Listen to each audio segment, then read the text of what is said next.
quand on m'a demandé de faire c'est quoi l'entrevue d'embauche, la question est plus compliquée que ça. En fait, ça dépend toujours d'où vous êtes et où vous allez faire application. Exemple, si vous faites application dans une entreprise qui est artisanale, donc il va y avoir le propriétaire, 2 employés. S'il n'y a pas besoin de personnel, ça va être vite fait l'entrevue là. Par contre, s'il y a besoin de quelqu'un, ça va être très très vite aussi pour pouvoir vous engager. Après ça, vous allez tomber dans les groupes qui s'appellent entrepreneurial, 10, 15, 20 employés. Là, à ce moment-là, vous allez avoir affaire à une technicienne administrative qui va prendre votre CV, va prendre vos coordonnées, puis après ça, elle va pouvoir vous faire rencontrer le propriétaire, vous allez passer votre entrevue là. Après ça, il reste encore l'autre domaine. Là, vous tombez à 50 employés et plus. À ce moment-là, vous allez tomber avec un département de ressources humaines. Donc, des applications, des références d'emploi. Après ça, vous allez avoir un questionnaire, vous allez rencontrer les personnes. Après ça, vous allez avoir une deuxième entrevue des fois. Puis, vous allez en voir finalement des entreprises qui sont nationales, qui eux autres aussi vont avoir développé encore un peu plus l'embauche. Puis après ça, vous allez tomber, si vous voulez, dans des entreprises qui vont être multinationales. Dans ce moment-là, vous allez passer peut-être 1, 2, 3 entrevues avant d'être engagé, dépendant toujours du poste que vous allez avoir. Il reste aussi, qu'est-ce que c'est votre bagage, c'est dans quoi que vous voulez appliquer. Si vous avez mettons, un créneau très restreint, vous en allez en aérospatial, vous allez savoir que votre marché est plus restreint. Par contre, si vous êtes manœuvre, vous savez que vous pouvez travailler dans beaucoup d'entreprises, vous allez avoir le choix. Maintenant, la deuxième chose, est-ce que vous êtes dans un secteur contingenté ou dans un secteur qui va être en pénurie? Si le secteur est en pénurie, l'entrevue d'embauche va se faire plus vite. Vous allez rentrer tout de suite. S'il est contingenté, ça risque de prendre du temps. Si vous envoyez vos CV, vous risquez 90% de ne pas être répondu. Jusque-là, tout va bien? Y a-t-il quelqu'un qui a vécu ce que je viens de dire? Oui? Non? OK. Donc, ce qui est important dans l'entrevue, on va se le dire tout de suite.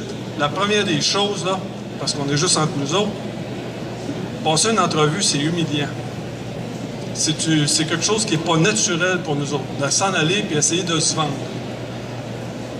Si, admettons, vous avez travaillé pendant 4 ans pour une entreprise, que vous avez toujours donné un très, très bon service, puis que du jour au lendemain, l'entreprise ferme, que vous êtes obligé de retourner sur le marché du travail, vous avez perdu cette drive-là de vous présenter, de vous vendre, de dire « j'ai fait ça ».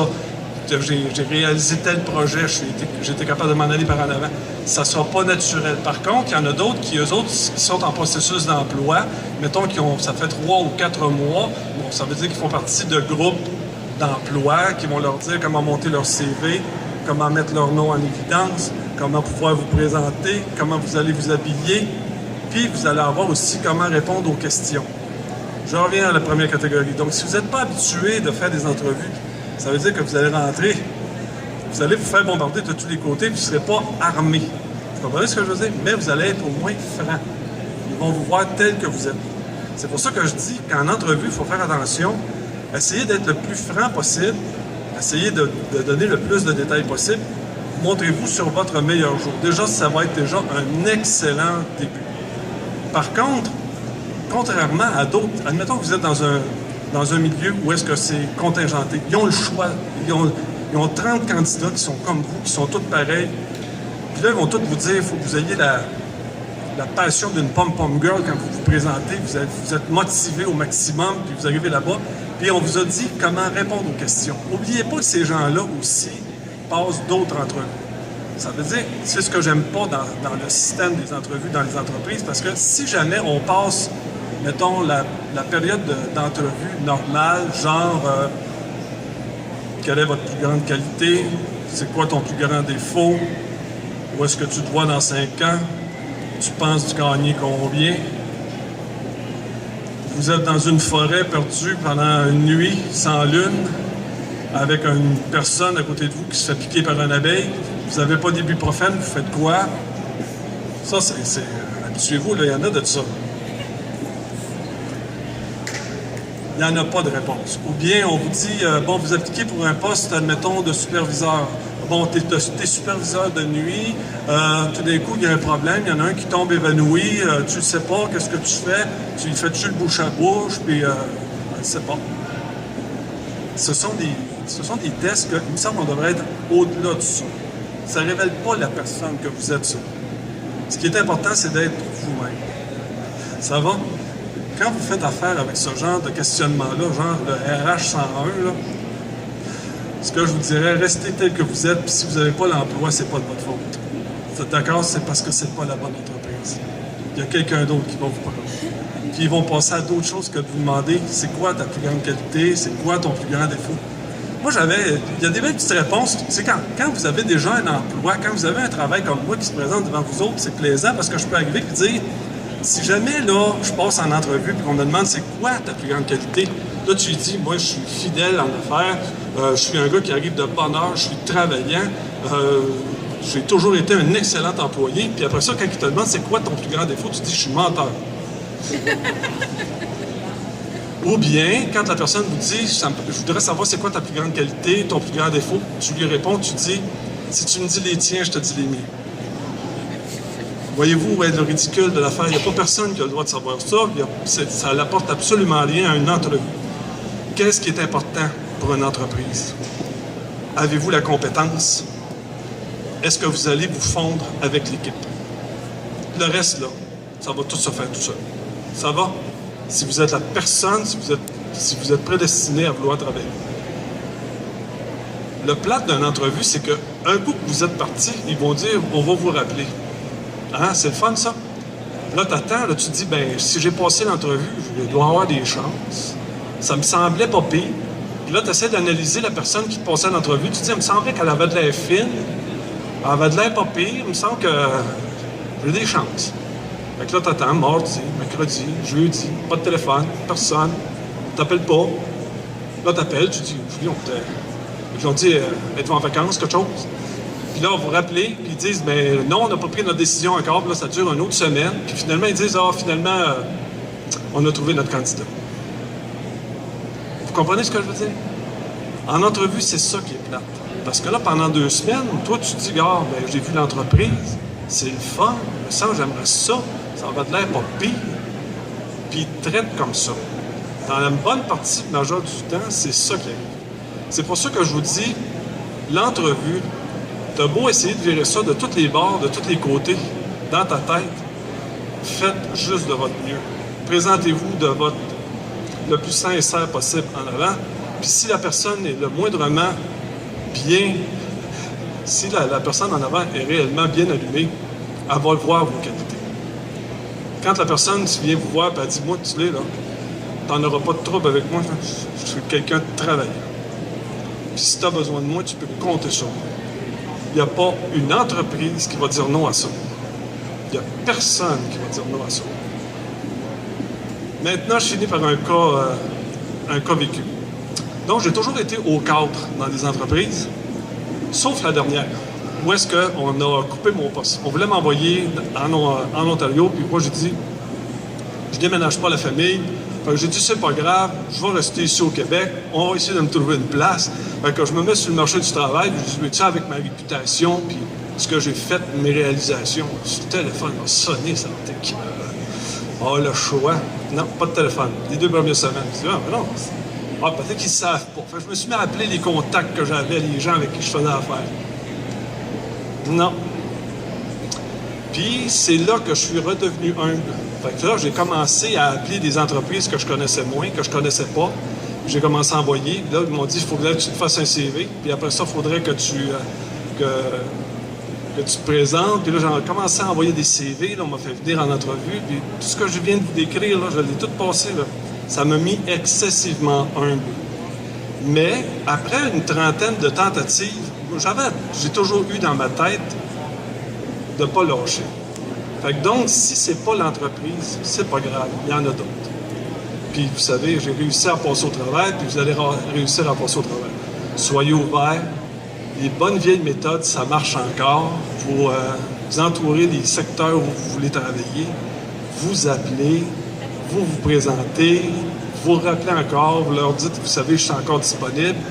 Quand j'avais mon commerce à Trois-Rivières, il y a une trentaine d'années, il y avait un gars qui, à tous les matins, quand je rentrais, on avait un banc où les gars fumaient là, avant de rentrer. Là. Le gars était assis là quand je rentrais le matin à 5 heures. Il me disait, as-tu de l'emploi? Là, je disais, non, j'ai pas rien pour toi. À tous les matins, il était là. Tous les matins. La journée que j'ai eu besoin de quelqu'un, je dis oui, un matin, tu vas pouvoir embarquer avec nous autres. Ça ne veut pas dire d'aller camper en avant des autres entreprises. Hein. Mais vous comprenez ce que je veux dire? Provoquez votre chance. À parler à du monde. Faites-vous voir. Essayez de vous mettre le mieux possible dans le meilleur angle que vous voulez. Puis je vous le dis, il y a une entreprise pour vous. Il s'agit juste d'être au bon endroit, au bon moment. Il ne faut pas lâcher, puis je suis certain que vous allez trouver quelque chose. Ça va? En dedans de 13 minutes? Ça va. Excellent, merci beaucoup, M. Bureau. Merci. Est-ce qu'il y a des questions dans la salle pour M. Bureau? Avez-vous des questions? Ça a été clair? C'est clair? Oui. Question? Oui. Je vais vous voir.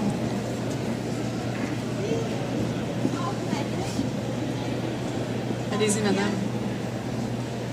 Vous avez dit des phrases, des bons conseils de phrases pour établir un lien avec dans l'entrevue, comme tu peux compter sur moi, avez-vous d'autres trucs? Oui, continuez comme ça. Vous savez, ce qu'ils veulent avoir, c'est quelqu'un à long terme. Les entreprises détestent former des employés. Fait que quand vous dites, là, je suis tenace, je vais être là à long terme, ils ne peuvent pas être... ils vont prendre soin de vous. Vous allez voir. Ce qu'ils veulent... vous savez, quand vous êtes dans une entreprise de pénurie puis vous formez tout le temps du personnel, chaque personne que vous formez, c'est entre 4 500 et 8 000 $, dépendant du secteur où vous êtes. Fait que si vous avez tout le temps un roulement de personnel, là, ça vient que ça coûte excessivement cher. Fait qu'une personne qui dit, regarde, moi c'est du long terme que je viens pour ici, puis tu sais, si la personne est allumée un peu de l'autre bord de la table, là, c'est sûr et certain que vous avez des grosses chances. On aurait une autre question juste ici. Allez-y. Admettons que là, moi, à mon âge, c'est bien sûr, je ne peux pas leur faire un cas, je vais être là 40 ans. Là. S'il demande combien de temps que je pense travailler là, je ne peux pas dire plus que 5-6 ans. Mettons que... Mais ça va être 5-6 ans extraordinaires. C'est ça que vous leur dites, OK? Vous n'aurez jamais eu un 5 ans de même, OK? C'est bon, OK. Ayez confiance en vous. C'est ça qui est important, là, tu sais. Regardez, je comprends ce que vous dites. Moi, là, une des dernières entrevues, on m'avait fait passer, ils m'ont dit, marquez pas votre âge sur votre CV, puis essayez de vous teindre les cheveux un peu. Non. Je me suis trouvé un emploi, j'ai fondé mon entreprise, puis j'ai jamais teint mes cheveux. Ça va? Restez ce que vous êtes. Il y a quelqu'un, quelque part, qui a besoin de vous. Si ça ne marche pas là, vous frappez à l'autre porte. N'oubliez pas, mêlez-vous. Ce qui est bien important, mêlez-vous à du monde. Faites du bénévolat, faites valoir vos noms, faites-vous voir. Restez pas chez vous. Sortez, allez voir du monde, puis tu dis, hey, en passant, je me cherche quelque chose. Tu connais-tu quelqu'un? Passez votre temps juste à faire ça. Allez au dépanneur. Tu savais-tu qu'en passant, je me cherche une job? Je peux-tu mettre une petite affiche en avant ici de ton... Tous les moyens sont là, mais faites-vous voir. Il y a quelqu'un qui va vous voir. Oui. On a une autre question juste ici. Bonjour. Si au moment de l'entrevue, je sais que dans, exemple, 3 mois, j'ai un contrat de 10 jours seulement, est-ce que j'en parle? Oui. Si vous êtes bonne, ils vont vouloir vous garder, fait que... Ça va? On aurait une autre question? Oui, allez-y. Est-ce qu'il y a des phrases à éviter durant l'entrevue? Pas des phrases, mais des attitudes. Bon, j'ai vu quelqu'un qui s'est présenté à moi pour une entrevue avec son McMuffin puis son café. Elle était vraiment à l'aise. Elle n'avait pas de trouble, pas de stress. Évitez ça. Ça va? Il n'y a pas de mauvaise phrase. Soyez vous-même, c'est ça qu'ils veulent savoir. C'est possible que de l'autre bord de la table, là, comme je vous dis, là, ils ne sont pas capables de voir le talent. Ça se peut. Ça se peut qu'ils ne le voient pas. Mais il y en a d'autres qui le voient. Est-ce qu'il y aurait d'autres questions? On aurait le temps pour une dernière question. Juste une. Soyez pas gênés, allez-y. Avez-vous une dernière question? C'est bon? Fait que là, vous êtes tous prêts, là? Monsieur Bureau, vous vous êtes bien préparé. Excellent. Mais on vous remercie beaucoup, Monsieur Bureau. C'est très apprécié. Merci pour la conférence. pense que ça a bien aidé les gens qui étaient sur place. Donc, en fait, je vous l'indique, M. Bureau, qui est ici, Priorité Ressources Inc., juste dans la zone d'entrepreneuriat derrière nous. Donc, si vous souhaitez aller le rencontrer, il sera disponible encore là, pour le reste du salon. Donc, je vous invite à rester des nôtres pour la dernière mini-conférence qui va avoir